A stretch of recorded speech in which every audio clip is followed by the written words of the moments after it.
meu povo, tudo bem com vocês? Sejam bem-vindos mais uma vez ao canal Química Mais. Eu sou o professor Marcos e estaremos juntos aqui mais uma vez para mais uma revisão para o nosso Enem. Aqui mesmo no canal você pode encontrar na nossa playlist outras revisões de anos anteriores e que você pode consultar a hora que quiser para aumentar ainda mais o seu leque, as suas possibilidades para a prova. Antes de começarmos, eu queria pedir a cada um de vocês que, se você julgar que esse vídeo aqui é de qualidade, tem sintonia com o que você aprende, eu peço que você curta, compartilhe e se inscreva no nosso canal. Dessa maneira o YouTube irá entender que esse material é de qualidade, confiável, e dessa maneira eu vou conseguir atingir ainda mais estudantes aqui pelo YouTube. Então, meus amigos, eu preparei aqui um resumo com 8 questões dos mais variados temas e assuntos relevantes para a nossa prova de Química no Enem. E em cima dessas questões, à medida que nós vamos resolvendo, a gente vai também dando aqui os toques, as dicas finais para que todo mundo possa ir bem na nossa prova de Química no Enem. Então vamos lá, meus amigos. Vamos começar aqui com a primeira questão, que vai tratar de um tema muito legal de ser estudado, que é o tema da radioatividade. Ele começa dizendo assim, observe. Em 1903, o casal Marie e Pierre Curie foi laureado com o Prêmio Nobel de Física por suas pesquisas com a radioatividade, termo criado por eles devido à descoberta dos elementos rádio e polônio. Além deles, outro casal, Friedrich e Holliet Curie, filha do casal Marie Curie, também foi laureado com o Nobel, mas em Química, no ano de 1935. Aí ele vai dizer assim no comando da questão: de uma maneira sintética, podemos definir o fenômeno científico citado no texto como a ação de... Meus amigos, qual foi o termo científico que ele citou aqui no texto, sendo atrelado ao casal Curie? Foi o conceito de radioatividade. E esse conceito aí, ele vai resumir-se em quê? Ele resume-se num processo de estabilização de um núcleo atômico instável, se transformando em um núcleo atômico mais estável. E essa transformação aí, que é denominada de transformação nuclear, porque envolve exatamente o núcleo, né? A parte menor do átomo, que é o seu centro, o núcleo, envolve a liberação do que nós chamamos de radiação. Então, esse esqueminha que eu estou colocando aqui para vocês, ele resume sinteticamente o que é o fenômeno da radioatividade. É a transformação nuclear de um núcleo instável em um mais estável, com a consequente liberação de radiação. Importante a gente salientar de que essa transformação aí é uma transformação natural, é uma transformação espontânea, ou seja, a gente não precisa fazer nada para que ela aconteça.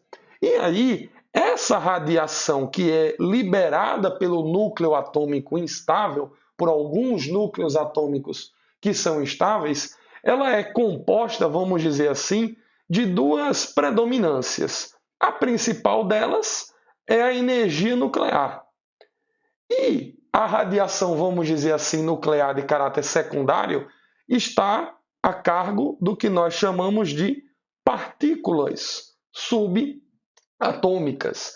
Essas partículas de caráter nuclear, que são, como eu falei, formadas por partículas subatômicas, elas recebem as denominações de alfa e beta, enquanto que a energia nuclear, que é liberada pelos núcleos atômicos instáveis, ela é denominada de radiação gama ou raios gama, como queiram chamar.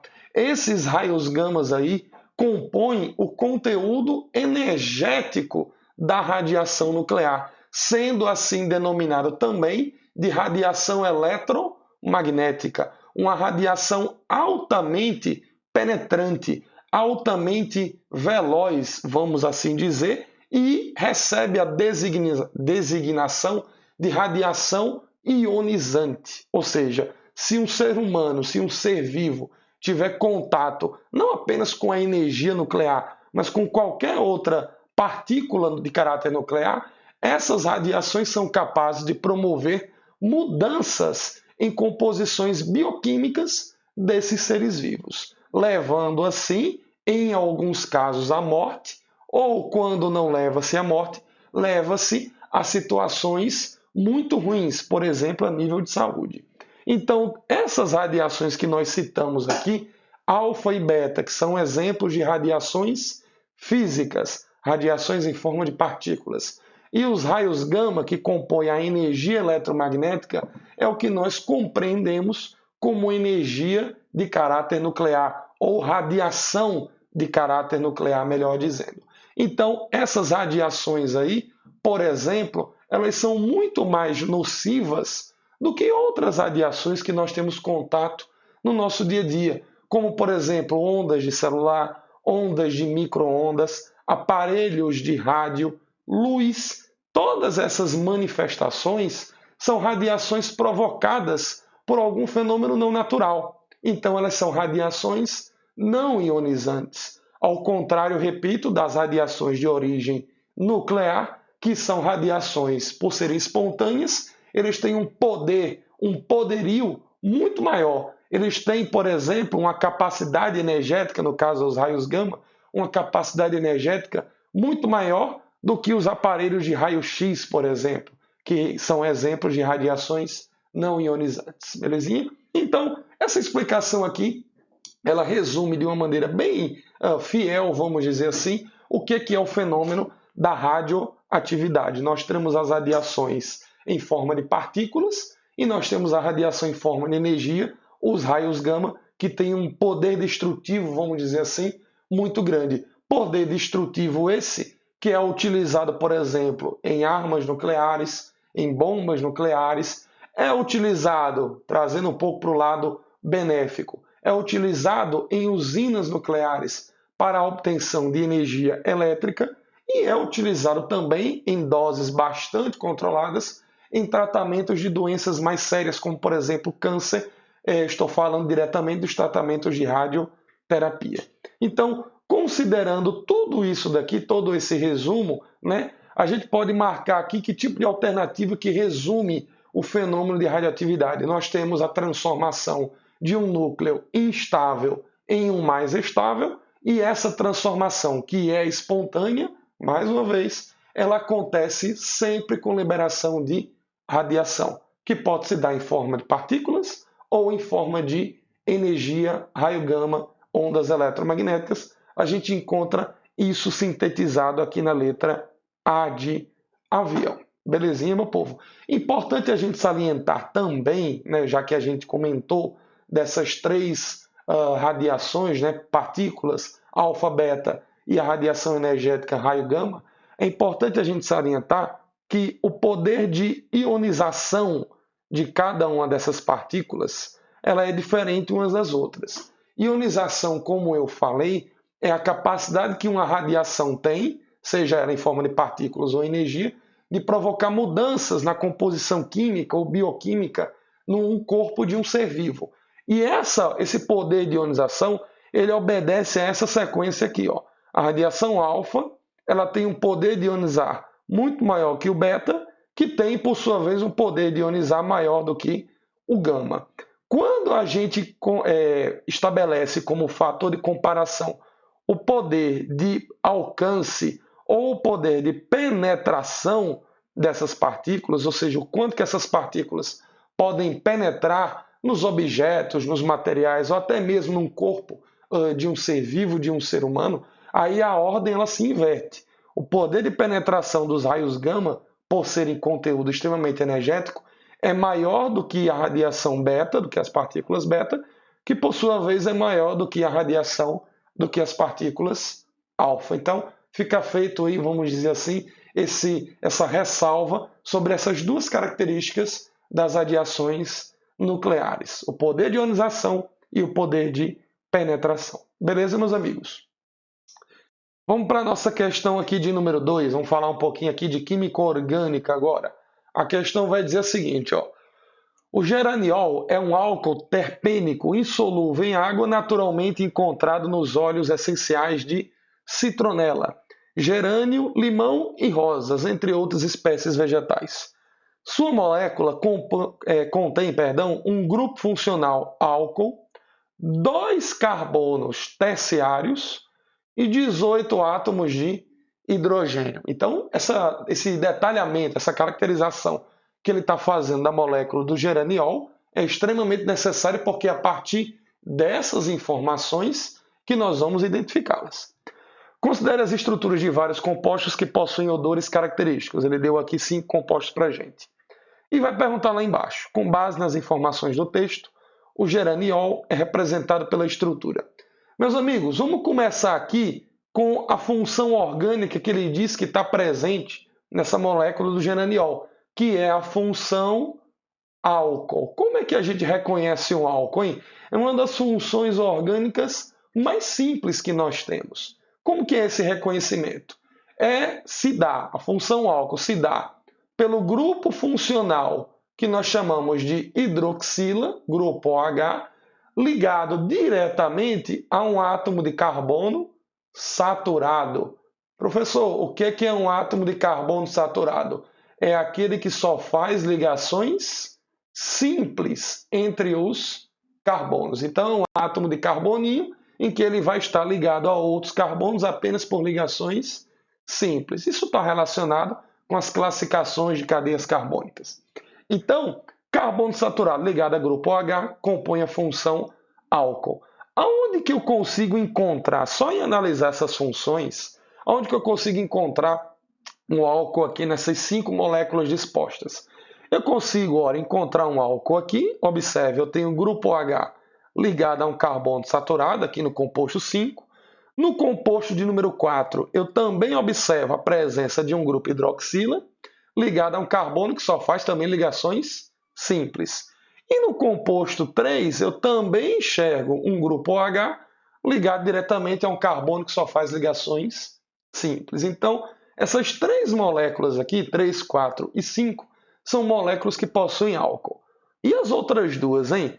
Observe que as outras duas, aqui no composto de número 2, eu tenho a hidroxila, beleza?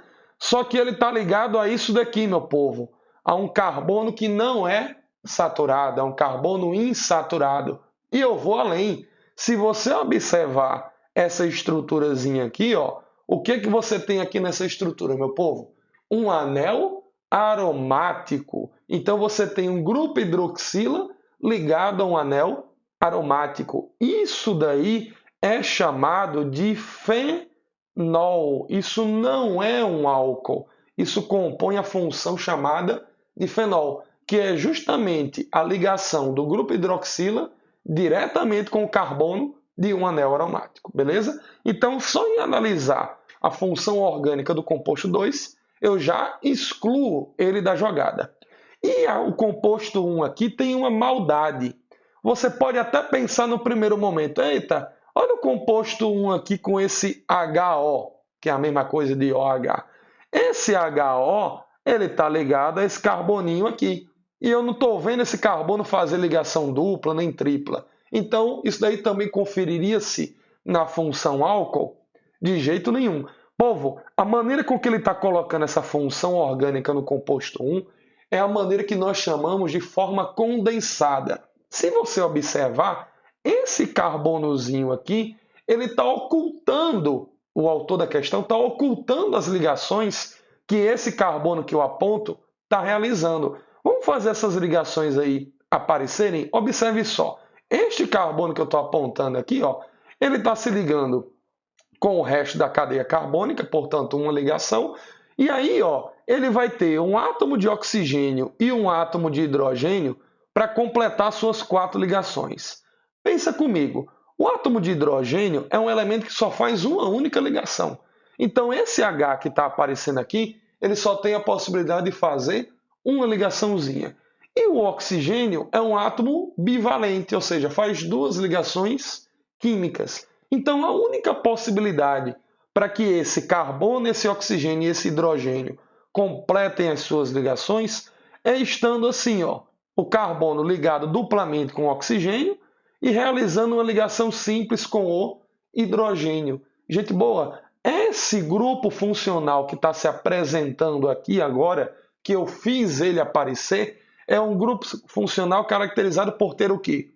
Uma carbonila, observe, C-O, ligado a um átomo de hidrogênio. Nós chamamos essa função na química orgânica de aldeído. Aldeído. Então aqui eu tenho a função orgânica chamada de aldeído e não a de um álcool. O que fez esse aldeído no primeiro momento parecer ser um álcool foi o quê? Foi a forma com que ele colocou o aldeído desenhado para você, escrito para você. Ele pegou os átomos do grupo funcional do aldeído, o carbono, o oxigênio e o hidrogênio, e ocultou as suas ligações, gerando a forma condensada. Então fique esperto nessa forma condensada, principalmente de um aldeído. Belezinha? Então, ó, o item 1 e o item 2, só em eu analisar a função orgânica, eu já vi que a função orgânica não é um álcool. Então, consequentemente, esses itens 1 e 2 estão fora de cogitação para ser a minha molécula do geraniol. Vamos analisar as outras moléculas aqui. Vamos analisar no que lhe diz respeito à presença desses dois átomos de carbono terciários. O que é um átomo de carbono terciário, meus amigos? É aquele carbono que está se ligando com outros 3 carbonos. Vamos tentar analisar aqui, achar no composto 1 aqui, no composto 1 não, perdão, no composto 3, vamos ver se eu tenho 2 álcools, 2 carbonos terciários no composto 3. Observe bem, esse carboninho que eu estou apontando aqui em verde, note para quantos carbonos ele se liga, meu povo, vou colocar aqui em outra cor. Esse carboninho em verde está ligado a 1, a 2 e a 3 carbonos. Consequentemente, ele é um carbono terciário. Esse outro carboninho que eu estou apontando aqui, ó, vamos contar quantos carbonos ele se liga. Ele se liga com o de cima, com o do lado esquerdo e com o do lado direito. Então, ele também é um átomo de carbono, o quê? Terciário. Então, nesse composto 3 aí, de fato, eu tenho 2 átomos de carbonos terciários, belezinha? Então, o composto 3, até aqui, ele está dentro das minhas possibilidades. Perceba que eu estou deixando por último essa análise aqui, ó, que é a análise dos 18 átomos de hidrogênio. Como contar átomo de hidrogênio é uma tarefa relativamente demorada, eu quero eliminar o máximo de alternativa que eu puder para deixar exatamente essa contagem por último. Se eu analisar aqui o composto de número 4, vamos analisar o composto 4 para ver se ele tem ou não tem 2 carbonos terciários. Vamos direto ao ponto aqui. Esse carbono que eu marquei agora há pouco, que eu estava analisando anteriormente o grupo funcional, note que ele é um carbono secundário, ó, certo? Ele está mostrando para você 3 tipos de ligações, só que apenas 2 são com carbonos, o da esquerda e o da direita. Ele é um carbono secundário. Aonde que estão os carbonos terciários aqui? Vamos direto a eles. Esse daqui, ó, observe, ele está se ligando a 3 carbonos, ó, um lá em cima, um embaixo e um aqui do lado esquerdo. Portanto, ele é um carboninho terciário. E o outro carbono terciário que eu vou ter na molécula é esse daqui de baixo, que eu também estou marcando aqui em verde. Observe, esse carboninho, ele se liga com 1, com 2 e com 3 carbonos. Portanto, ele também é um carbono terciário. Então, o composto 4 ainda está dentro das minhas perspectivas. Ele tem 2 carbonos terciários. E o composto 5, vamos direto a eles. Onde é que estão os carbonos terciários aqui no composto 5? Ele está aqui, ó. Observe que ele está ligado a 1, 2, 3 carbonos. Ele é terciário. E o carboninho aqui do grupo OH. Perceba quantos carbonos ele se liga. A 1, a 2 e a 3. Então ele também é terciário. Então eu não consegui eliminar nenhuma molécula além daquelas 3 que eu já tinha a certeza que poderia ser a molécula do geraniol, porque as 3 pertencem à função álcool. Meu povo, o que vai decidir isso daí, hein? O que vai decidir isso daí, infelizmente, deixamos para o final, são os átomos de hidrogênio. Então eu vou contar aqui, deixa eu despoluir aqui, eu vou contar os átomos de hidrogênio em cada uma dessas 3 moléculas, e aquela que tiver os 18 átomozinhos de hidrogênio é a que vai ser a molécula do geraniol.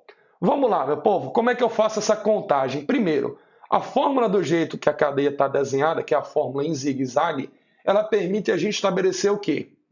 Que em cada vértice eu vou ter um átomo de carbono, ou seja, Em cada encontro de linhas e em cada extremidade, eu vou ter um átomo de carbono. Esses carbonos, a gente sabe que eles têm que fazer 4 ligações químicas. Aquele carbono que eventualmente não tiver com 4 tracinhos, com 4 ligações, aí você faz o complemento com tantos hidrogênios faltarem para ele atingir 4 ligações. Então vamos lá, ó. Analisando aqui, vamos começar por essa molécula aqui, número 5. O carbono aqui da extremidade, esses 2 carbonos das pontas. Note que cada um deles está fazendo somente uma ligação, portanto está faltando 3 para completar 4. Então cada um desses carboninhos aqui, ó, vão ter 3 átomos de hidrogênio. Tem mais algum carbono de extremidade aqui para eu já matar logo essa chance? Eu tenho esse daqui e tenho esse daqui. Cada um desses carbonos só está fazendo uma ligação, então eles vão ter 3 hidrogênios cada um. E aí eu vou para os carbonos agora do meio da molécula, aqueles que não estão na ponta, para eu fazer a contagem. Vamos lá. Esse daqui, meu povo, repare que ele está fazendo 3 ligações, está faltando uma, não é? Então ele vai ter um hidrogênio aqui, pelo mesmo motivo desse carbono. Esse carboninho aqui que eu estou apontando agora, repare que ele já está com 4 ligações, ele não precisa de hidrogênio. Esses 2 aqui que eu estou apontando agora, cada um está fazendo 2 ligações. Está faltando 2 para 4. Então eu vou ter 2 hidrogênios aqui e 2 hidrogênios aqui. E por fim, este carboninho aqui da ligação dupla está fazendo 3 ligações, tem 3 tracinhos chegando nele, está faltando um hidrogênio aqui.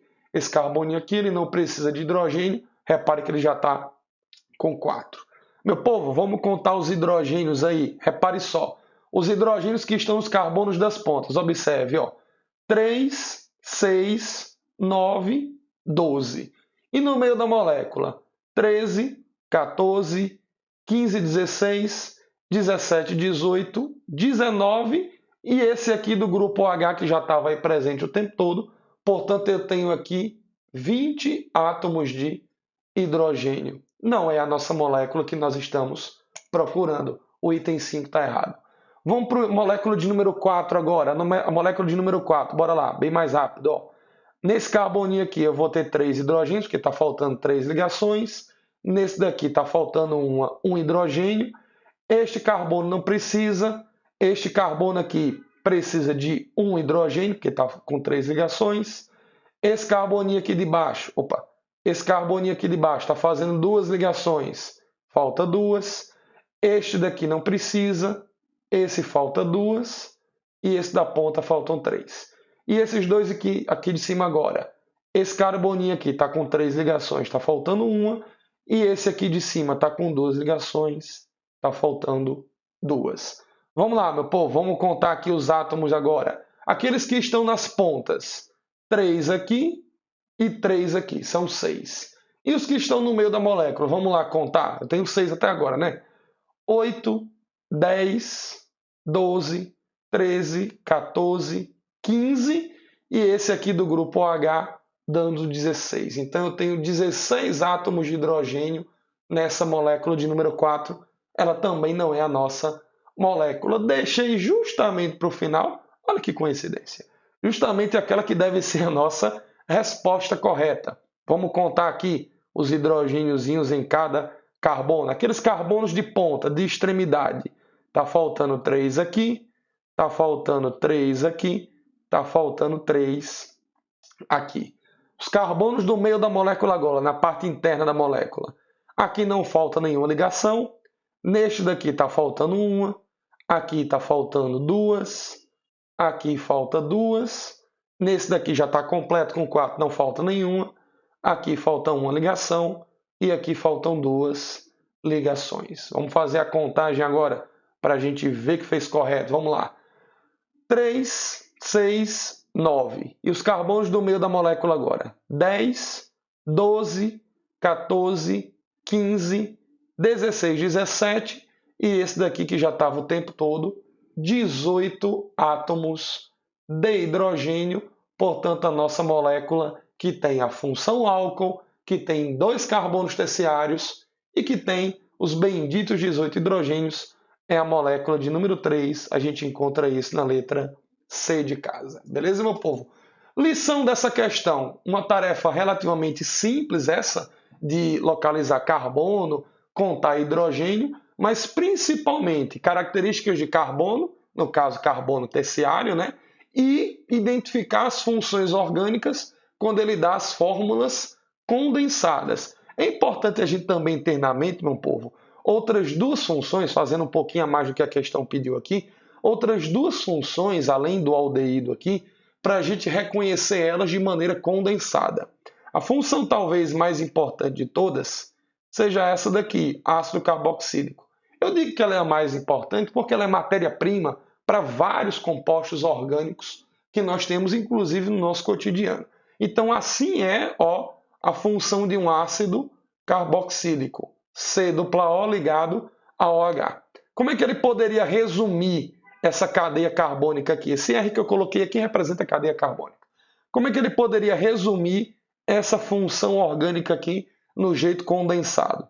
Ele poderia colocar o carbono, os dois átomos de oxigênio que compõem a molécula e o hidrogênio aqui no final. Ele ainda poderia colocar dessa maneira aqui, ó, carbono, dois oxigênios com o índice 2 aqui e o hidrogênio. É a mesma coisa, belezinha? Então, fica esperto aí nesse jeito de identificar as funções orgânicas também pela forma condensada. Fechou? Vamos lá, meu povo, vamos para a questão aqui de número 3, que é uma questão que vai falar, ainda dentro de química orgânica, vai falar de um tema bem delicado e bem especial, que são as reações orgânicas. Ele diz assim, ó, a ozonólise é um tipo de reação eficiente para a oxidação de um composto insaturado com rompimento de sua ligação dupla. Essa reação ocorre entre um alceno e o ozônio como agente oxidante. Forma-se um produto intermediário que se hidrolisa ao reagir com a água em presença de zinco em pó ou limalhas de zinco como catalisadores, formando dois produtos orgânicos principais. Meus amigos, ele está citando aqui no texto uma reação orgânica de caráter oxidação, que é a ozonólise. Ozonólise. Essa ozonólise aqui, ela consiste, como ele colocou muito bem no texto, em uma reação de um alceno. O que é um alceno? É uma cadeia carbônica que tem uma ligação dupla entre carbonos, tem uma insaturação dupla entre carbonos. E esse alceno, ele vai reagir, né, ele vai se oxidar, tendo como agente oxidante o ozônio na presença de zinco. Meu povo, o que é uma reação de oxidação de uma maneira bem sintética, bem específica? É quando o NOx dos carbonos vai aumentar. Só que calcular NOx de carbono em compostos orgânicos, às vezes é uma tarefa inglória, é uma tarefa demorada, até de certo ponto chato. Então você pode identificar uma reação de oxidação como sendo simplesmente o aumento do número de ligações entre carbono e oxigênio. Então, se o número de ligações entre carbono e oxigênio aumentar, é porque você está tendo uma oxidação. Se porventura o número de ligações químicas entre carbono e oxigênio diminuir, é porque você está tendo uma redução. Belezinha? No caso da ozonólise, que, repito, corresponde a uma reação de oxidação, nós temos aqui um conhecimento químico bem específico, que vai nos levar ao que esse conhecimento? Ele até meio que entrega isso no texto. Ocorrerá aqui um rompimento da ligação dupla. Então, esse agente oxidante aqui, o ozônio, juntamente com o zinco, ele vai levar ao rompimento da ligação dupla entre os dois carbonos. Isso aqui é uma molécula de um alceno que eu vou resumir aqui, sei lá, R1, R2, R3 e R4. Podem ser quaisquer átomos, carbono, hidrogênio, não importa. Quando você tem o rompimento dessa ligação dupla, e note, não é apenas a ligação π que vai se romper, é a ligação dupla. Você vai produzir aqui, meus amigos, duas partes de compostos orgânicos. A primeira parte, e a segunda parte. Essas partes, elas vão ficar agora como? Elas vão ficar separadas. Então você vai ter genericamente isso daqui, R1, ligado a carbono, ligado a R2. E a outra banda da molécula que se separou, não foi? Vai ser o quê? Carbono ligado a R3 e ligado a R4. Então, esses dois átomos de carbono que eu estou destacando aqui, eles estavam juntos, ligados por uma ligação dupla. A ligação dupla se rompeu, se quebrou, agora você tem os carbonos separados uns dos outros. Note que com o rompimento da ligação dupla, cada um desses dois carbonos ficaram deficitários de duas ligações químicas cada um. E é aí que vai entrar o conceito da ozonólise. A ozonólise, de uma maneira resumida e de uma maneira sintética, resume-se em que os carbonos que foram separados por conta do rompimento da ligação dupla, cada um desses carbonos vai ganhar, vamos dizer assim, uma carbonila, ou seja, cada um desses dois carbonos vai se ligar duplamente com um átomo de oxigênio. Essa é a maneira que nós entendemos e interpretamos uma reação de oxidação por ozonólise. O agente oxidante leva a um aumento do número de ligações entre carbono e oxigênio. Note que não existia na molécula orgânica nenhum átomo de oxigênio e vai passar a existir agora. De que maneira? A ligação dupla, ao quebrar, ao ser rompida, vai propiciar a formação de duas carbonilas naqueles carbonos que antes existia a ligação dupla entre eles. Então esse é o modo operante da reação de oxidação por ozonólise. Fechou, meu povo? Esse é o conhecimento, vamos dizer assim, pedido nessa questão aqui. Aí, ó, a perguntinha que ele vai fazer aqui é o seguinte, ó. Se o alceno usado na reação for o 2-metil-2-buteno, os compostos orgânicos formados serão quais? Então, este é o alceno que ele está colocando para mim, ó, 2-metil-2-buteno. Vamos desenhar aqui essa molécula, vamos desenhar na cadeia em zigue-zague mesmo. Gente boa, quando você tem nomenclatura orgânica e quer chegar na estrutura, começa sempre de trás para frente. Observa só, 2-buteno, o que significa isso daí? Você vai ter 4 átomos de carbono na cadeia carbônica principal, 4 átomos de carboninho, e no carbono de número 2, ó, você vai ter a ligação dupla. Afinal de contas, você está diante aqui do infixo em. O que o infixo em significa? Uma ligação dupla. Beleza? Então, essa é a parte aqui que ele fala 2-buteno, que poderia se chamar também but-2-eno. Tanto faz. E tem essa ramificaçãozinha aqui também que ele dá para a gente, 2-metil. O que significa ramificação metil, meu povo? Ramificação metil significa apenas um carbono fora da cadeia principal. E este carbono vai estar na posição de número 2. Se eu adotar aqui como numeração da esquerda para a direita, carbono 1, carbono 2, 3 e 4. Então, no carbono aqui de número 2, eu vou ter um átomo de carboninho contando como a nossa ramificação. Beleza, meu povo? Então, ó, essa é a nossa molécula que ele coloca aí para gente, que vai estar sofrendo o quê? Essa molécula vai estar sofrendo a ozonólise, ou seja, na presença de ozônio e de zinco, ela vai se oxidar. Como é que é o modo operante da reação de ozonólise, hein, meu povo?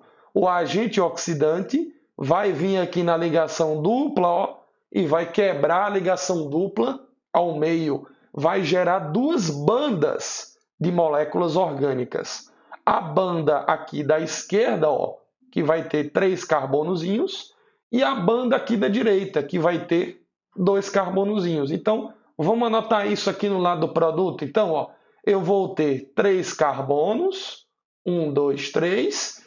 Esse é o carbono do meio, que sofreu a quebra da ligação dupla. E o outro produto, o outro composto orgânico, que é a outra banda, vai incluir o quê? Vai incluir 2 átomos de carbono, em que um deles foi o que sofreu a quebra. Para fechar, o que é que eu vou fazer aí, meu povo? Em cada um desses 2 átomos de carbono que eu marquei aqui, eu vou colocar uma carbonila neles, ou seja, vou colocar um oxigênio ligado duplamente neles. Então, neste carbonozinho do meio aqui, vai aparecer um dupla O.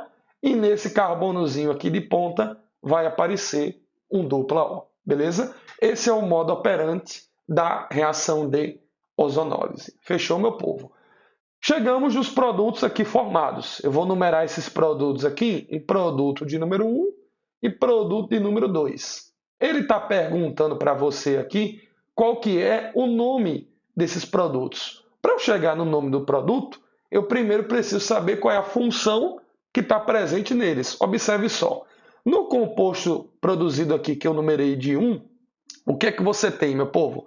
Você tem o C-O entre carbonos, né? Carbonila C-O entre carbonos. Isso daqui faz parte de quê? Da função cetona, belezinha? E esse segundo composto aqui, essa segunda molécula aqui, qual que é a função? Você tem uma carbonila que está presente aonde? Não no meio da molécula, ela está presente na extremidade. Nota que esse carbonozinho aqui está ligado a um átomo de hidrogênio que fica escondido, fica oculto. Então, dessa maneira, você tem C-O ligado a H, isso confere ao composto a função que nós chamamos de aldeído. Beleza?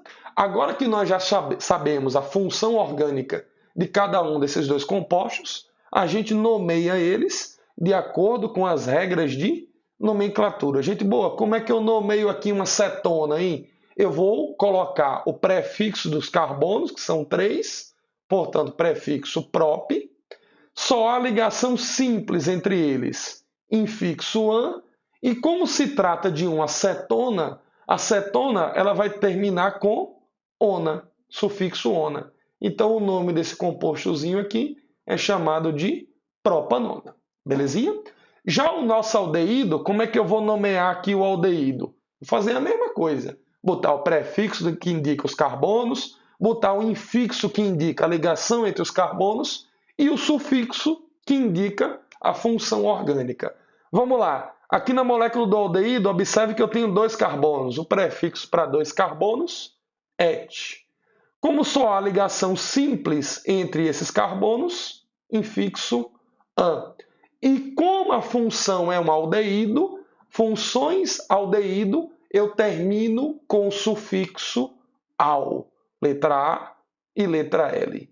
Então o nome aqui do nosso aldeído é chamado de etanal. Etanal aldeído e no caso acetona, propanona, a gente encontra esses dois nomes, essas duas nomenclaturas aqui na letra B de bola. Perceba que a questão toda ela se pautou em uma reação orgânica, que é a reação de ozonólise, certo? Que é uma das reações de oxidação que os alcenos sofrem, e a questão terminou, vamos dizer assim, com um caráter bem simples, que é nomenclatura. É assim que os eixos, é assim que os tópicos de química orgânica, eles estão presentes na nossa prova do Enem, beleza? Então, letra B de bola é a nossa resposta correta para essa questão. Vamos para a questão de número 4 aqui. Questão de número 4 vai brincar um pouquinho com eletroquímica. A questão vai dizer assim, acompanhe. Sob condições padrão, uma determinada célula eletrolítica considera as seguintes semi-reações de redução e seus respectivos potenciais. Então aqui você tem potenciais de redução, certo? E aqui você tem as equações químicas que correspondem a o que ele está mostrando aqui na questão. Como ele já falou que são 2 reações de redução, eu vou acreditar nele. Mas se ele não tivesse falado, como que a gente identificaria isso? Note que os elétrons aqui estão aparecendo no lado do reagente. Quando os elétrons aparecem no lado do reagente, significa que aquela substância química ali envolvida está recebendo elétrons, ou seja, o NOx dela vai diminuir, a carga dela vai diminuir. Então, elétrons no reagente é sinônimo de reação de redução. Fechou? Aí ele vai dizer assim, uma vez ligadas em série, qual o número mínimo de células eletrolíticas necessárias para se obter uma diferença de potencial de 4 volts? Meus amigos, quando a gente está trabalhando com a eletroquímica, tem 2 tópicos que vão dominar, pilhas e eletrólise. Um é o contrário do outro, tanto no aspecto matemático como no objetivo químico. O aspecto de uma pilha, que também pode ser chamada de célula eletrolítica ou bateria, é produzir, a partir de energia química, corrente elétrica para ser usada em algum dispositivo. Já a eletrólise, e esse processo, reitero, de uma pilha, é um processo espontâneo. Já a eletrólise é o contrário. Você utiliza da corrente elétrica para forçar, para iniciar uma reação química. Então, os objetivos eles são diferentes. Numa pilha, o objetivo é produzir eletricidade, produzir corrente elétrica de maneira espontânea, a partir de uma reação química. Na eletrólise, você quer obter a reação química para alguma finalidade, produzir alguma substância, para isso você utiliza a corrente elétrica.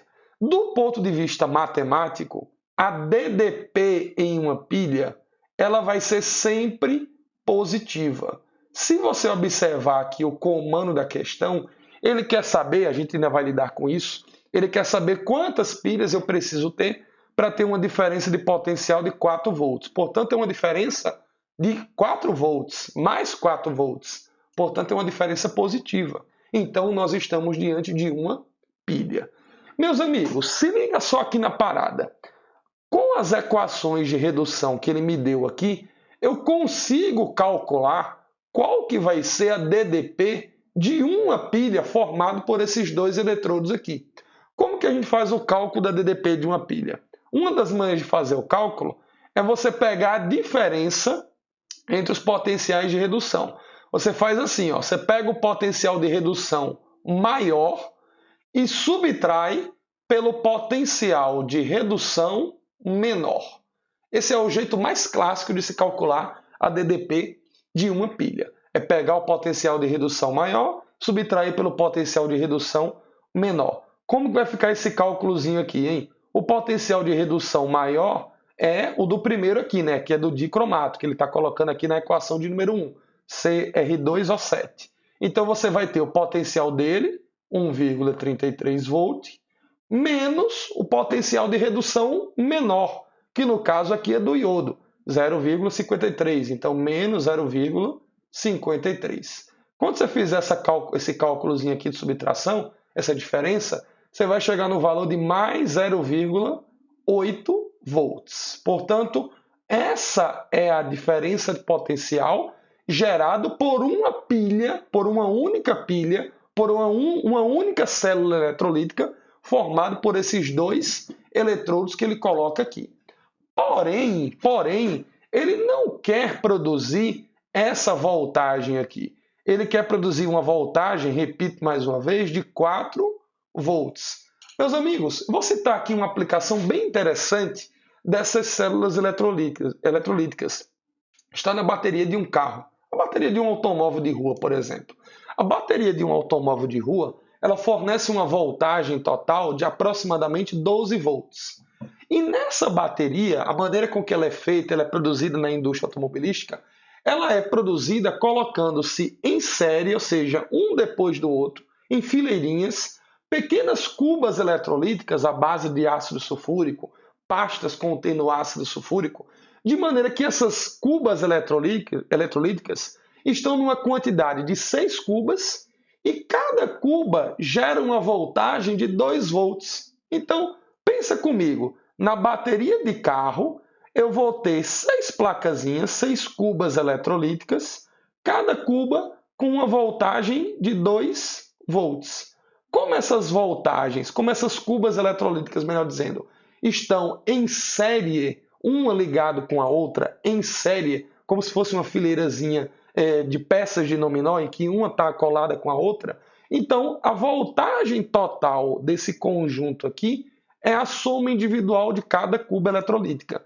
Como são 6 cubas e cada cuba tem uma voltagem de 2 volts, então eu digo que a bateria do carro fornece uma voltagem de 12 volts. Ele quer fazer algo parecido aqui na questão. Então pensa comigo, se uma pilhazinha, aqui eu estou falando de pilha porque está em menor escala, né? Pilha, célula eletrolítica é a mesma coisa. Então pensa comigo, se uma pilha desses eletrodos consegue me dar uma voltagem de 0,8 volts, para que eu tenha uma voltagem de 4 volts, qual que é o número de pilhas que eu vou ter que ter em série, uma depois da outra? X. Se eu fizer esse cálculo aqui proporcional, numa regra de 3, eu vou chegar numa quantidade de quanto, meu povo? De 5 pilhas, ok?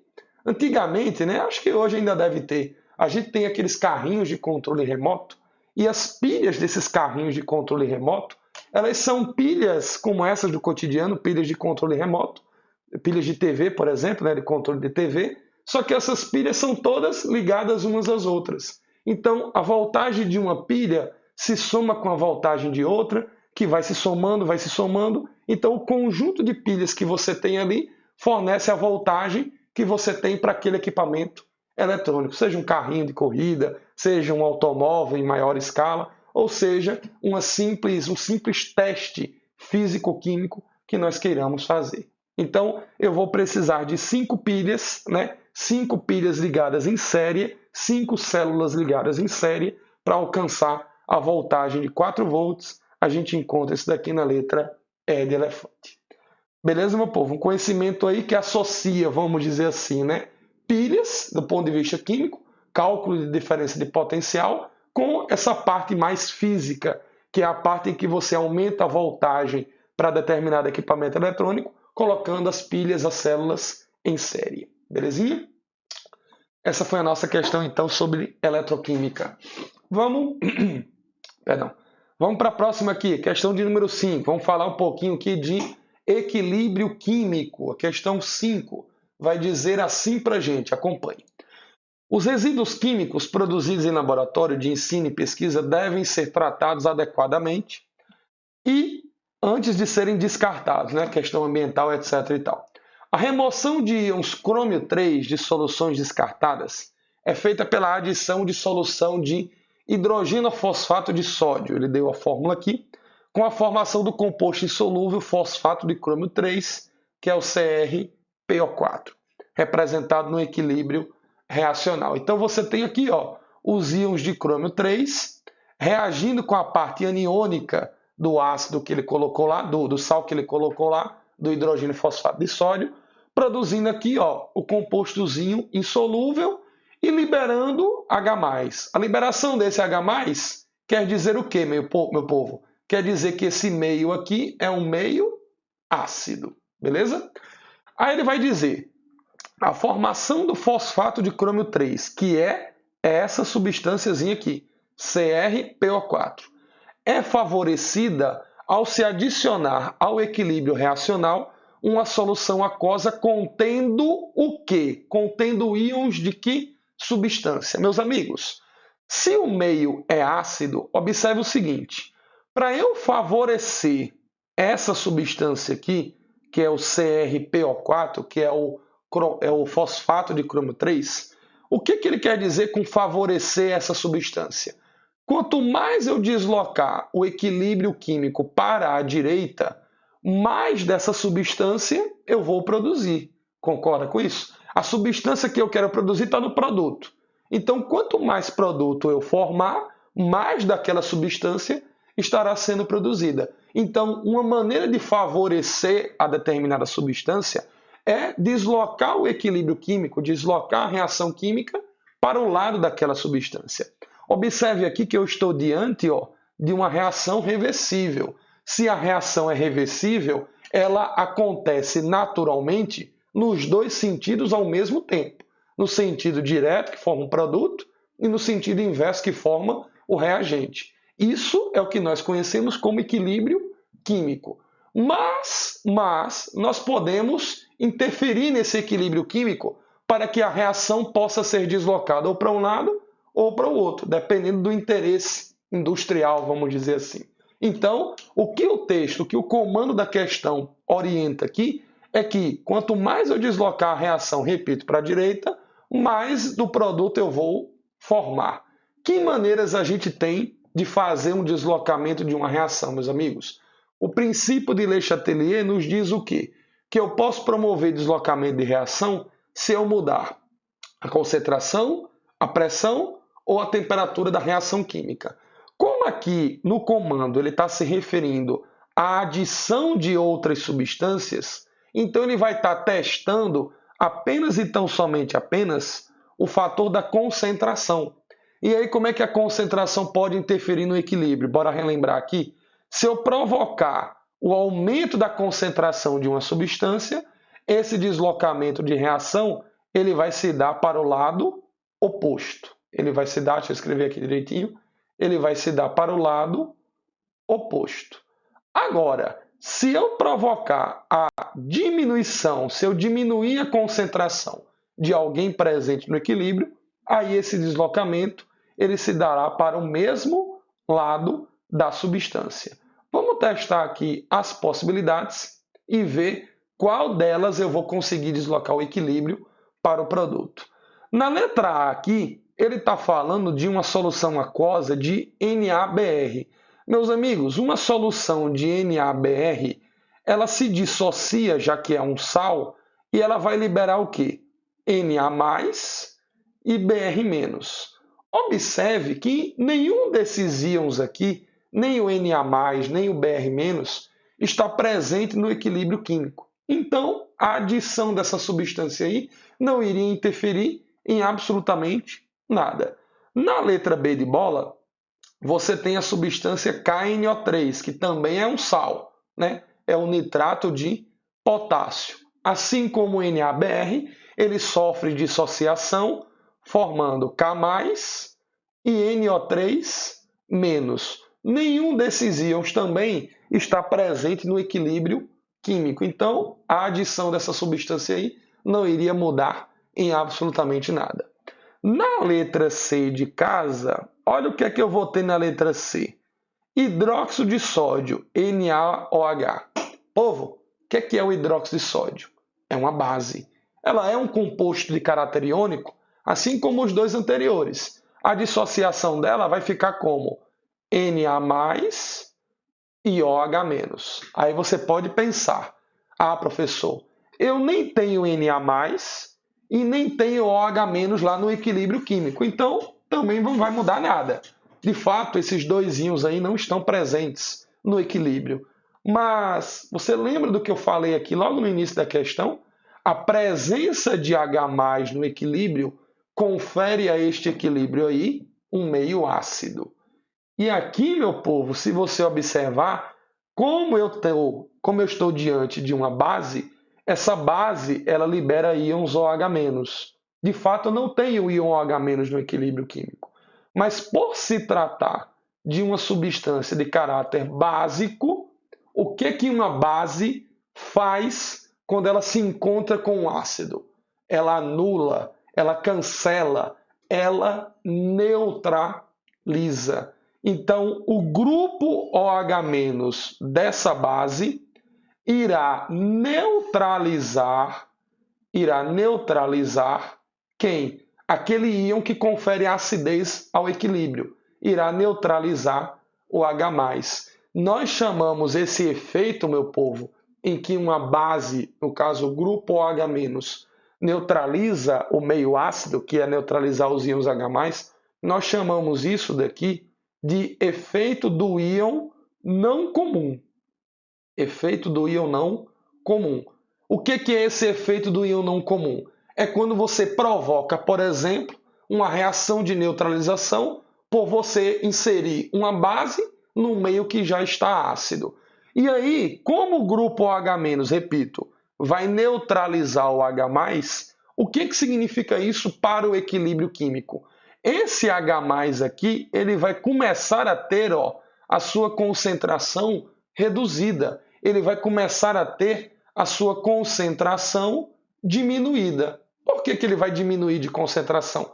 Porque a base está capturando ele, está neutralizando ele, está tirando ele do equilíbrio químico. E aí, se você diminui a concentração de uma substância, no caso, você está provocando a diminuição da concentração de H+, ao fazer a inserção de uma base, o que vai acontecer com o equilíbrio? Ele vai ser deslocado para o mesmo lado. Você está provocando aqui a diminuição da concentração de um produto, então vai acontecer o quê? O deslocamento para o mesmo lado, ou seja, para o lado do produto. Se a reação vai ser deslocada para o lado do produto, isso quer dizer o quê? Que tudo que está no produto vai ter a sua quantidade sendo produzida ainda mais, ou seja, eu vou estar favorecendo aqui o fosfato de crômio, que é o que ele quer o tempo todo. Então, a letra C de casa corresponde à substância química que vai provocar o quê? O deslocamento do equilíbrio químico para a direita, para o produto, favorecendo a substância que está naquele produto, o fosfato de crômio. Beleza, meu povo? Tranquilo? Se você observar aqui a letra D, só finalizando aqui, a letra D vai ter o quê? Ácido clorídrico, HCl. Como é que é a ionização de um ácido, meu povo? Forma H+, e nesse caso Cl-. Se eu adicionar HCl no equilíbrio químico, o que eu vou estar colocando lá é mais íons H+. Isso daqui, nós chamamos de efeito do íon comum. Ou seja, a base, como eu falei anteriormente, ela provocou a neutralização do H+, provocou a diminuição da concentração de H+, deslocando o equilíbrio para a direita como a gente queria o tempo todo. Se eu colocar aqui o ácido clorídrico, eu vou estar provocando o quê? O aumento da concentração de H+, que já está presente lá no equilíbrio químico. Então, a adição de HCl provoca o aumento na concentração de íons H+. Se os íons H+, meu povo, aumenta a sua concentração, o que vai acontecer? O equilíbrio químico ele vai deslocar de que maneira, hein? Aumentando o H+, como H+, é um produto, o equilíbrio vai se deslocar para o lado oposto. O que é lado oposto a produto? Reagente. Então, a adição de ácido clorídrico, a adição de qualquer ácido, iria fazer o meio se elevar ainda mais na sua acidez, deslocando o equilíbrio para o reagente. Eu não quero deslocar o equilíbrio para o reagente, eu quero deslocar o equilíbrio para o produto, como a gente já conseguiu na letra C de casa. Beleza? E a letra E aqui, só para a gente fechar tudo, NaCl, o que é que vai acontecer aqui? Mesma coisa da letra A e da letra B, né? A dissociação vai levar à formação de Na+, e Cl-. Nem tem H+, nem OH- aqui, e esses íons aí também não estão presentes no equilíbrio químico, ou seja, nem vai provocar efeito do íon comum, nem vai provocar o efeito do íon não comum. A principal aplicação, repito, para o efeito não comum, para o efeito do íon não comum, é a reação de neutralização ácido-base. Para isso, a gente tem que ficar ligado em como identificar o caráter ácido ou básico de um equilíbrio químico, através da presença de H+, ou de OH-. Fechou, meu povo? Essa, então, aí foi a questão nossa sobre equilíbrio químico. Vamos para a próxima questão aqui, Questãozinha aqui vai falar um pouquinho sobre cinética química, tem uma análise gráfica aqui. É uma questão que a gente consegue caminhar com ela um pouco também pela intuição. Diz assim, as reações de hidrólise de ésteres, quando realizadas em meio aquoso, podem ser catalisadas pela adição de ácido, sendo a reação mais lenta em próximos da neutralidade. Então ele está dizendo o quê? Que eu preciso de um ácido para acelerar essa reação aí, mas se esse ácido conferir um aspecto próximo do neutro, a reação vai um pouco mais lenta. Se ele conferir um aspecto mais longe da neutralidade, ou seja, perto de uma acidez maior, consequentemente a reação vai mais rápida. Ele vai dizer assim para a gente, Então aqui ele deu o exemplo genérico de uma reação que ele citou, que é a hidrólise de ésteres, certo? Formando ácido graxo e metanol. E ele vai dizer assim, duas reações idênticas para a hidrólise desse éster foram realizadas nas mesmas condições, variando apenas o pH do meio. Uma delas foi conduzida em pH 2 e a outra foi conduzida em pH 6. Meus amigos, como é que a gente julga, através desses dois pHs, como que a gente julga quem que é mais ácido, quem está mais perto do neutro? Vamos relembrar aqui, gente boa. Quando eu tenho a faixa de pH, que é a temperatura ambiente, varia de 0 até 14, passando pelo 7, que é o meio, pH exatamente igual a 7, você vai ter um meio neutro.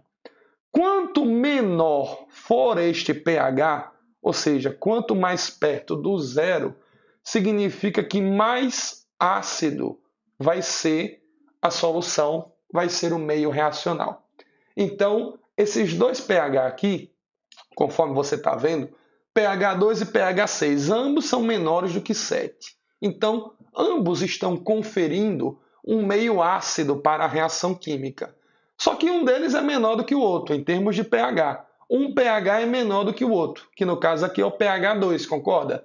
Então, conforme a gente relembrou aqui, quanto menor for o pH, mais ácido vai ser o meio reacional. Então, eu vou ter aqui, ó, observe, um meio mais ácido. E no caso do pH 6, ele está quase perto do 7, eu ainda tenho um meio ácido, porém em menor escala do que o de cima. Belezinha? O que ele falou para mim na questão mesmo, hein, meu povo? Ele disse que quanto mais perto da neutralidade, mais lento vai ser a reação química. Quem é que dos dois pH está mais perto da neutralidade? É o pH 6, concorda com isso? Então esse pH 6 aqui, ó, vai conferir à reação um aspecto mais lento. Já o outro pH vai conferir o quê? Um aspecto cinético mais rápido, beleza? Isso foi o que o texto colocou para a gente. De uma maneira um pouco mais didática, o fator que está sendo decisivo, meus amigos, para que eu tenha uma reação mais rápida do que a outra, é a concentração de ácido que está presente nessa solução. O pH 2 significa que o ácido presente nesse meio ele vai estar mais concentrado. Vamos relembrar aqui de maneira bem rápida também quais são os principais fatores que deixam a reação química mais rápida. Quais são esses fatores? Concentração, temperatura, superfície de contato, que diz o quanto que um sólido vai estar partido, vai estar triturado. A gente ainda tem também a presença de luz e a pressão. Todos esses aspectos aqui que eu coloquei, quando você aumenta eles em proporção na reação, você deixa a reação mais rápida. Ou seja, quando você aumenta a concentração de uma substância, no caso aqui o ácido, a reação fica mais rápida. Quando você deixa a reação mais aquecida, a reação fica mais rápida. Quando você aumenta a superfície de contato de um sólido, ou seja, quando você faz com que um sólido fique mais triturado, mais partido, mais fino, isso provoca mais contato entre os reagentes, a reação fica mais rápida. Quando você fornece luz para a reação, reações fotoquímicas, a reação fica mais rápida. E quando você aumenta a pressão de uma reação, a reação também fica mais rápida. Todos esses 5 fatores aí agem do mesmo jeito. Eles deixam as suas reações mais rápidas, provocando mais contato, mais colisões entre os reagentes. São os fatores cinéticos que modificam a velocidade de reação.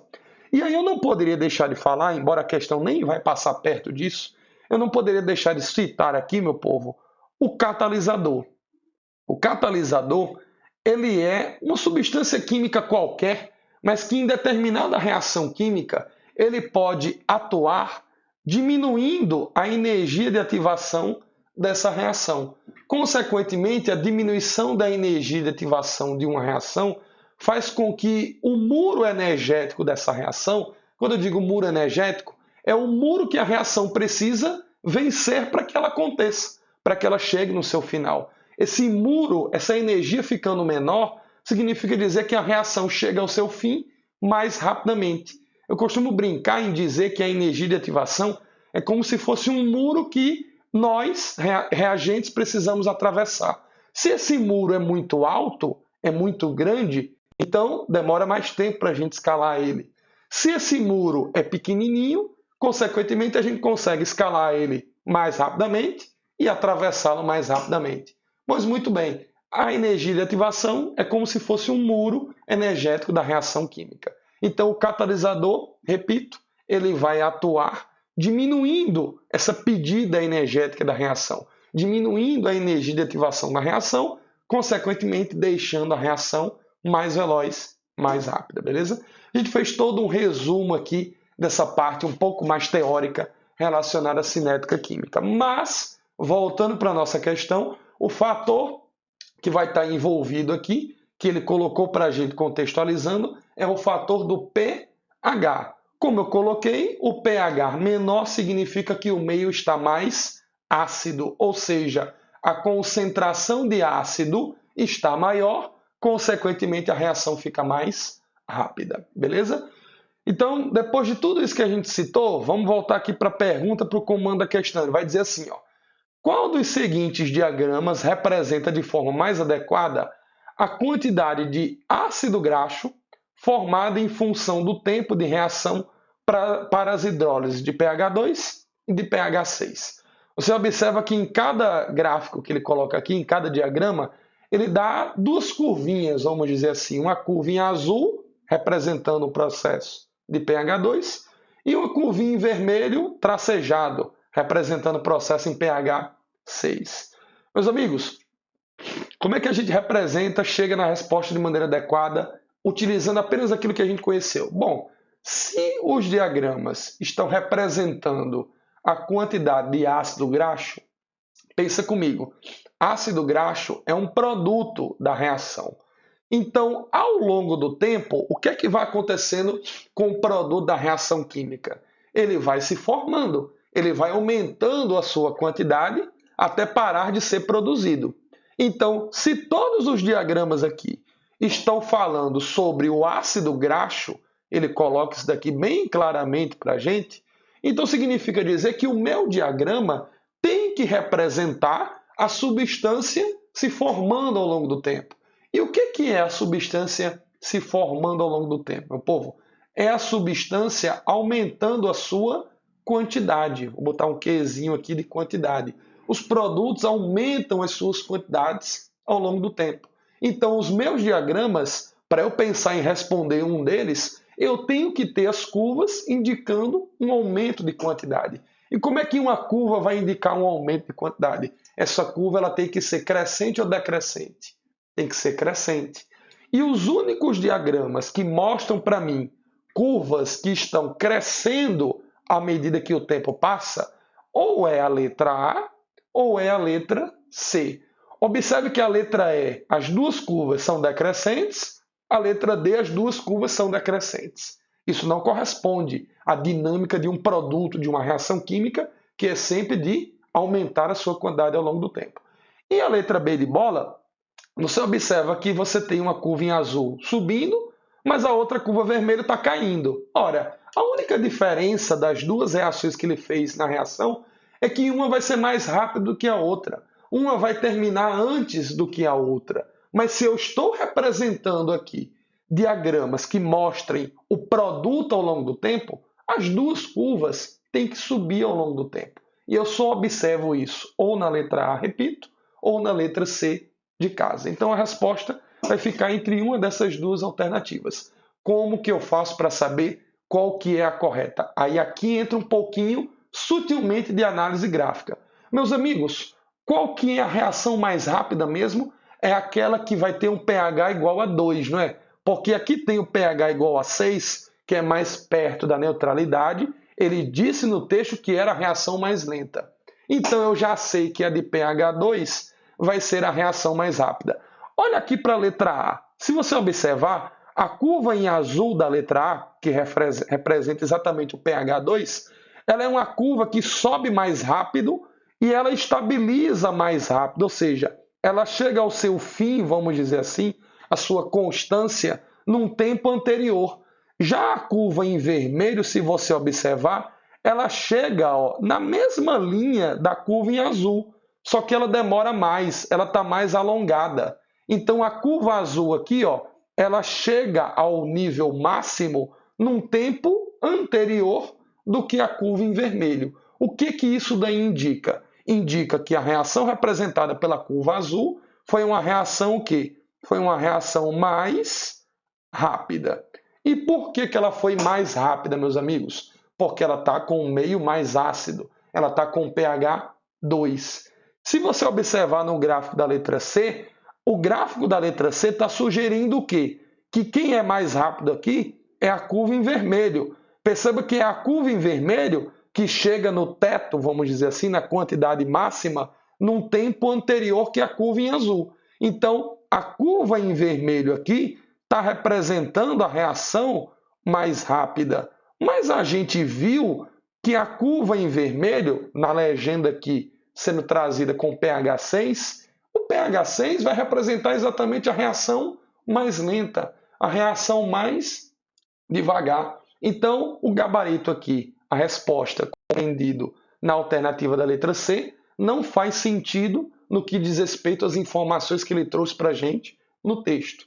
Já a resposta, já a alternativa, melhor dizendo, da letra A, bate exatamente com a análise gráfica de ter duas curvas subindo, já que está se referindo a produtos, e a curva em azul correspondendo ao pH 2, sendo a reação mais rápida. Então a letra A de amor é a nossa resposta correta para essa questão, beleza? A gente falou aqui, né, relembrou um montão de coisa, claro, embora a questão ela só precisou desse detalhe aí que ele trouxe com o pH. Se você lembrasse apenas do detalhezinho do pH 6, que está mais perto do neutro, você chegava em todas essas informações que nós colocamos aqui. Claro que eu aproveitei para dar uma repaginação no conteúdo como um todo. Belezinha? Vamos para a questão de número 7, a penúltima questão. Vai falar de termoquímica. A questão diz assim, meus amigos. Para realizar atividades, utilizamos energia proveniente dos alimentos que consumimos, sendo uma das principais fontes a glicose, que a partir da quebra no organismo libera energia. Se está liberando energia, confere-se num processo exotérmico. Considere que toda a energia liberada pela glicose, que ele deu a massa molar aqui, 180 gramas por mol, utilizada para fazer o corpo humano funcionar, siga a equação termoquímica a seguir. Então ele deu a equação aqui, note que já tem coeficientes estequiométricos, a reação já está balanceada, e ele deu o ΔH aqui desse processo, menos 6.600 kcal por mol de glicose, o que significa que esse processo aí libera 6.600 quilocalorias. O sinal negativo do ΔH é um sinal físico, é um sinal de interpretação, apenas para dizer que esse processo está liberando calor. Então, meus amigos, de uma forma bem objetiva, o que ele está dizendo é que a energia do nosso corpo vem do açúcar, vem da glicose. Quanto mais açúcar eu consumir, significa que mais energia o meu organismo vai acumular. Calma, não estou dizendo para você sair por aí comendo açúcar puro no pacote, não. Se eu observar o critério bioquímico apenas por esse critério, quanto mais glicose eu consumir, mais energia eu vou conseguir obter. É claro que tem sequelas, né? Tem consequências para a saúde humana, por exemplo, o consumo excessivo de alimentos ricos em açúcar. Mas como a gente está tratando aqui apenas de energia, existe uma relação proporcional aqui. Quanto mais combustível eu ingerir, o combustível nesse caso é a glicose, mais energia o meu corpo vai acumular. É disso que se trata.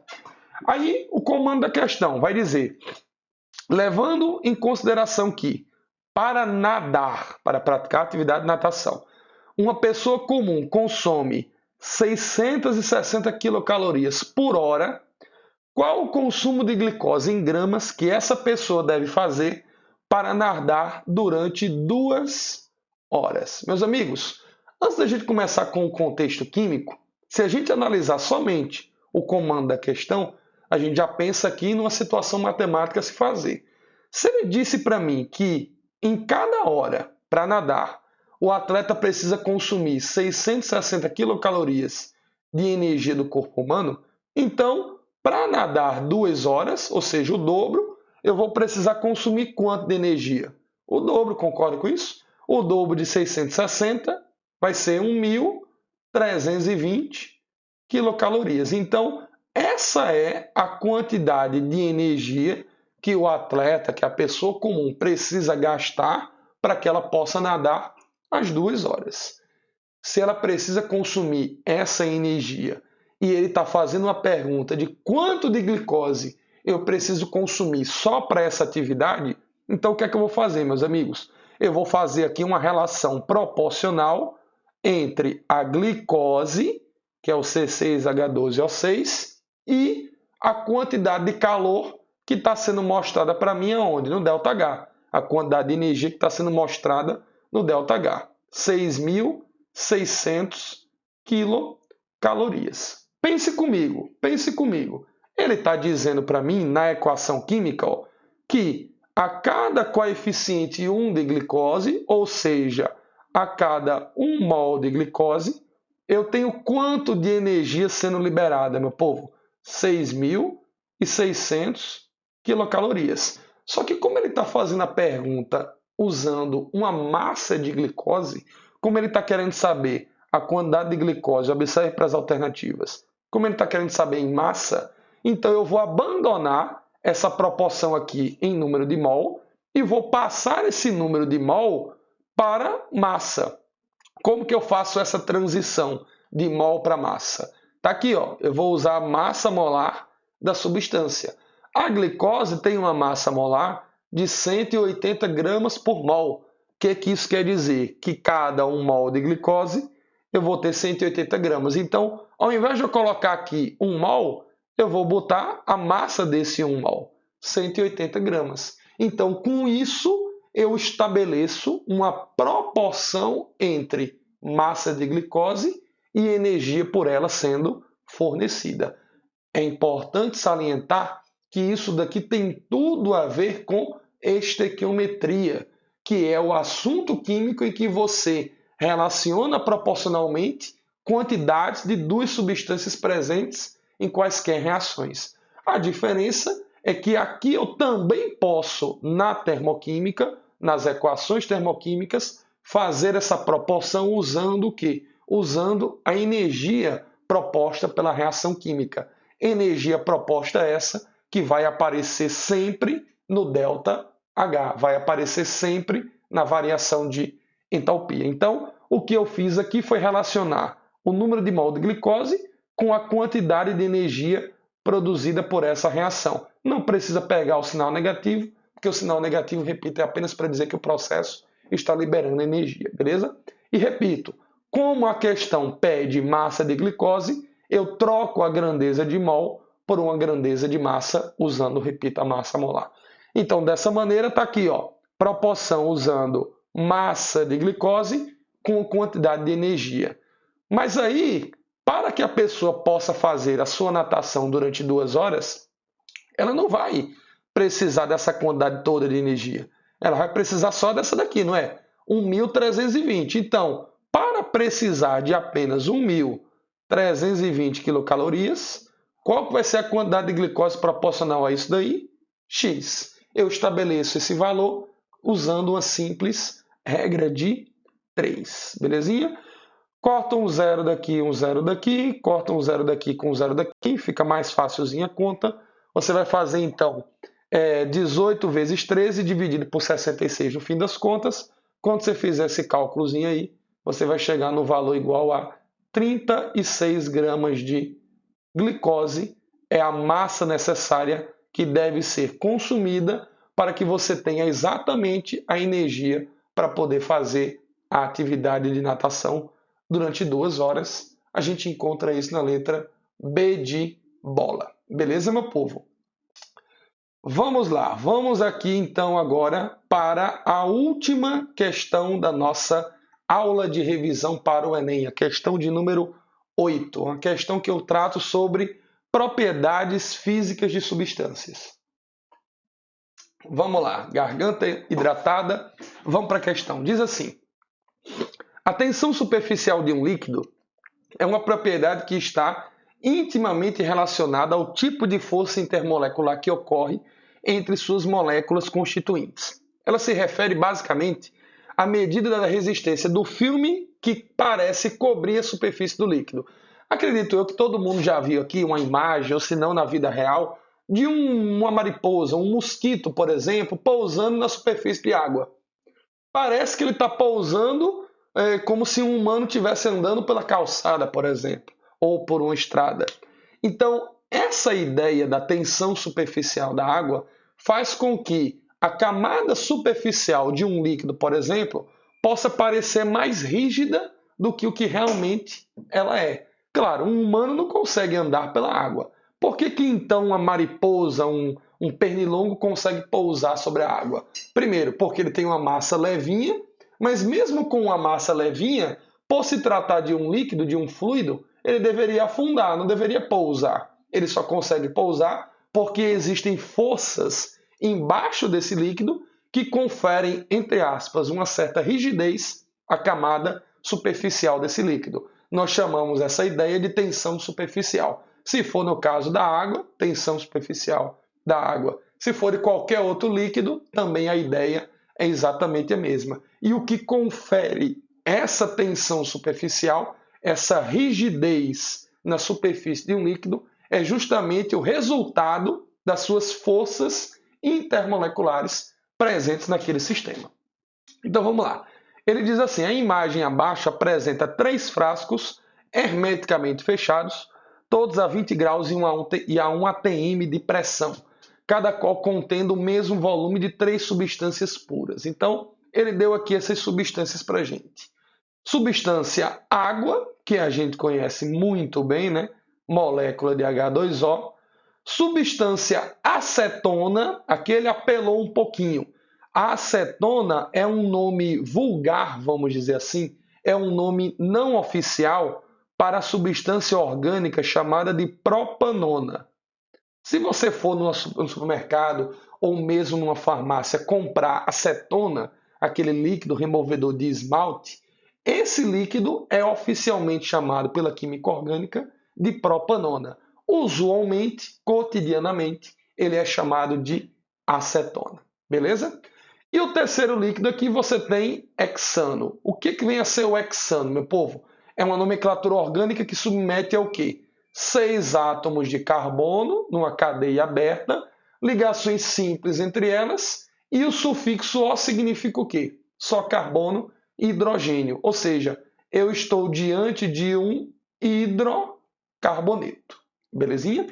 O que essas 3 moléculas aí, meu povo, o que é que elas têm em comum? Primeiramente, a fórmula do hexano, como só vai ter carbono e hidrogênio, a gente logo conclui que ele é um composto, repito, de um hidrocarboneto.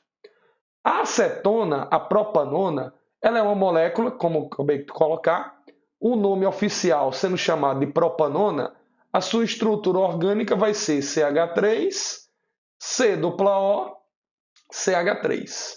O que é esse C-O aqui no meio da cadeia, professor? C-O significa o quê? Que o composto é uma cetona. A carbonila está entre carbonos. Então, você tem aqui uma cetona e a molécula de água que a gente conhece muito bem. O que essas 3 moléculas aí têm em comum, meu povo? Uma dessas 3 moléculas ela vai ter um caráter apolar, que é onde todas as características físicas das substâncias começam. As substâncias, de uma maneira geral, elas são separadas nos seus critérios em apolares ou polares. De uma maneira bem geral e bem específica, substâncias apolares são os hidrocarbonetos. Na química orgânica, por exemplo, todo hidrocarboneto ele vai ser um composto apolar. E todo o resto das funções orgânicas, de uma maneira geral, vai ter um caráter polar, como é o caso aqui da acetona, e principalmente, não é um composto orgânico, mas principalmente a água também é um exemplo de composto polar. Belezinha? Essa ideia da polaridade leva a gente a obter quais são os tipos de força intermolecular presentes em moléculas que tenham essas características. Moléculas que são apolares, hidrocarbonetos, por exemplo, eles têm forças intermoleculares sendo chamadas assim, ó, de polo induzido, de polo induzido, de polo induzido, de polo induzido. São forças muito, mas muito fracas. Ou seja, é muito fácil de rompê-las. Isso leva a um ponto de ebulição, por exemplo, bastante reduzido, muito pequeno. Já as moléculas de caráter polar, eu posso apresentar, vamos dizer assim, meu povo, 2 tipos de forças que podem se apresentar nessas moléculas polares. A primeira possibilidade é ser uma molécula, é ser uma interação chamada de dipolo-dipolo. Dipolo-dipolo. E a outra possibilidade para moléculas polares é a tão famosa e conhecida ligação de hidrogênio. Essas são as duas forças intermoleculares possíveis para moléculas polares. Professor, como é que eu vou saber se é um ou se é outro?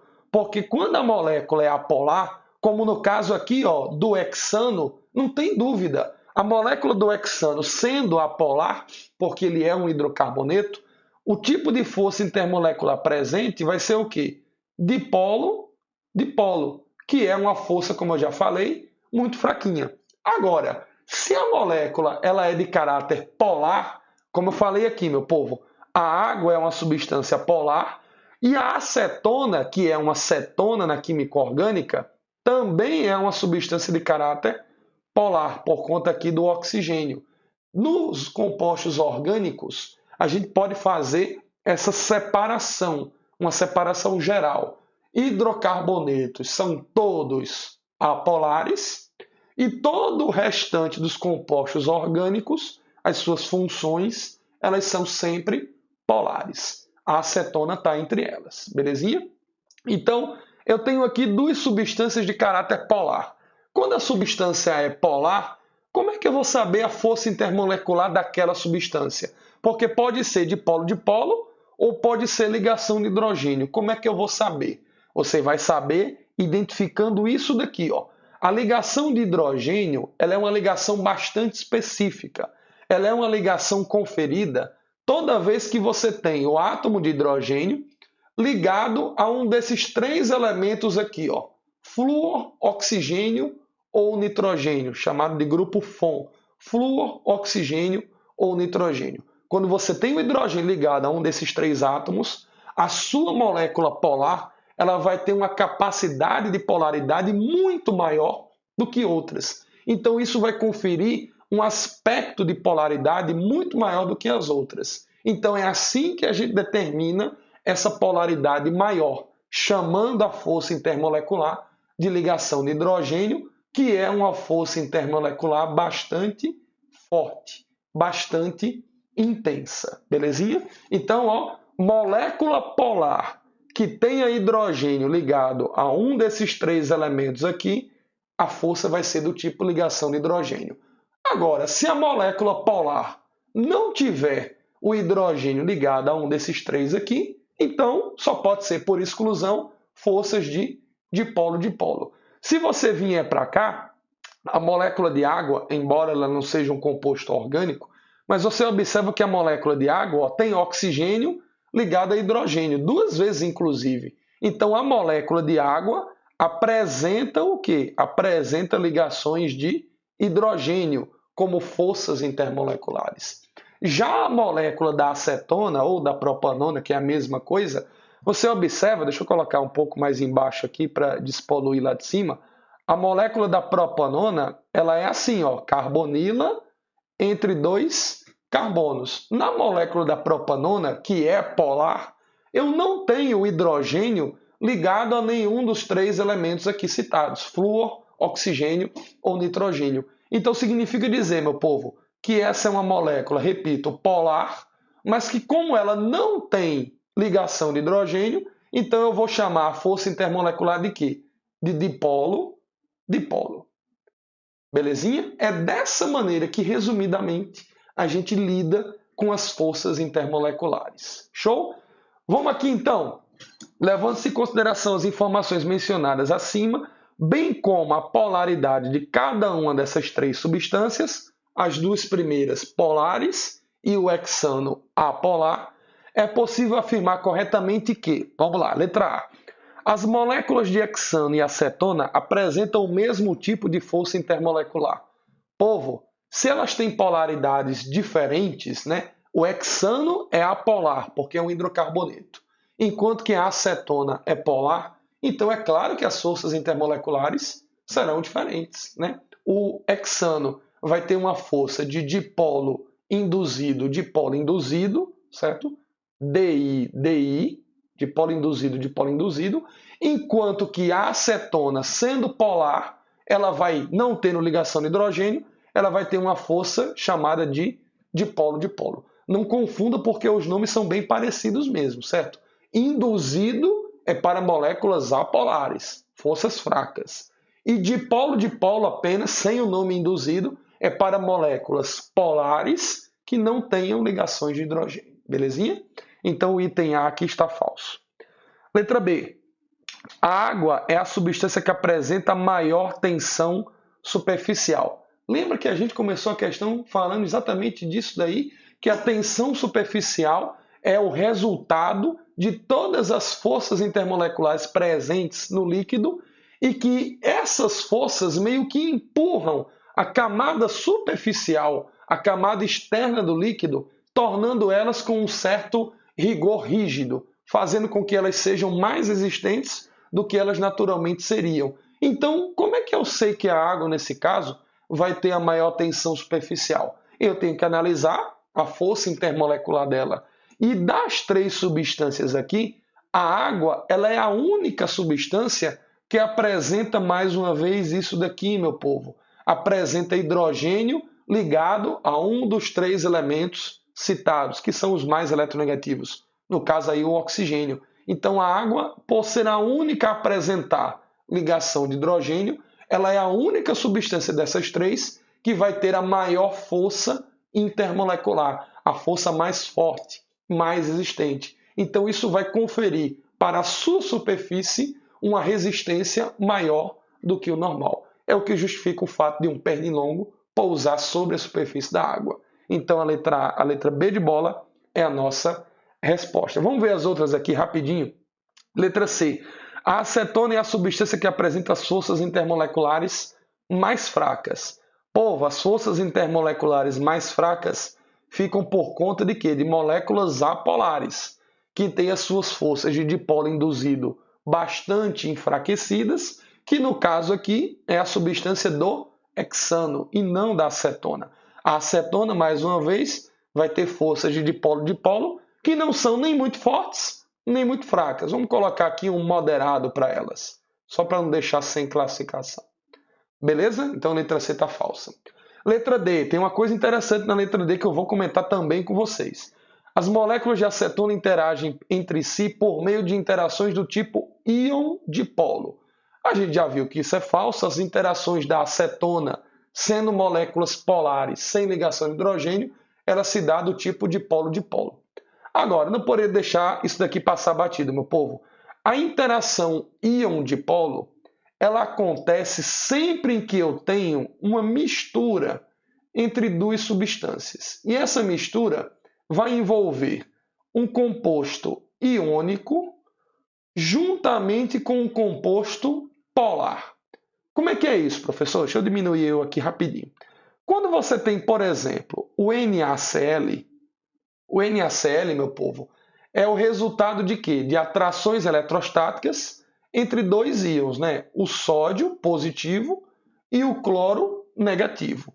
Quando esse NaCl, que é o nosso sal de cozinha de cada dia, quando ele interage com a molécula de água, o que acontece? Acontece uma interação do tipo íon-dipolo, ou seja, a parte positiva do íon NaCl, que é o Na+, vai interagir com a parte negativa da água, que é o oxigênio. E de maneira contrária, de maneira análoga, vamos dizer assim, a parte negativa do sal de cozinha, que é o Cl-, interage com a parte positiva da água, que é o H+. O nome dessa interação aí é chamado de íon dipolo, porque você tem um íon originado de um composto iônico interagindo com os polos de uma molécula polar. Por isso que a gente denomina de íon dipolo. Essa situação ela só vai acontecer quando você tiver, repito, uma mistura, uma solubilização entre um composto iônico, que é um composto que tem íons, cátion e ânion, com uma substância polar, como no caso da água. Belezinha? E importante destacar também que essa interação íon-dipolo ela é uma interação muito, mas muito forte, mais forte até do que as ligações de hidrogênio. Belezinha? Não esquecer disso, meu povo. A letra D está falsa porque para ter íon dipolo eu precisaria de um íon, cátion e ânion, e eu não tenho isso na acetona, beleza? E a letra E diz que o hexano é a substância que apresenta maior polaridade. O hexano é justamente a substância que é apolar. Então ela vai apresentar a menor polaridade dentre essas três citadas na questão. Beleza, meu povo? Gente boa, chegamos então ao final da nossa aula de revisão para o Enem. Espero que vocês tenham gostado. Estou torcendo para que todo mundo aqui faça uma excelente prova, alcance seus objetivos, para que a gente possa comemorar junto na festa da aprovação. Uma boa prova, uma grande prova a todo mundo e a gente se vê. Tchau, tchau!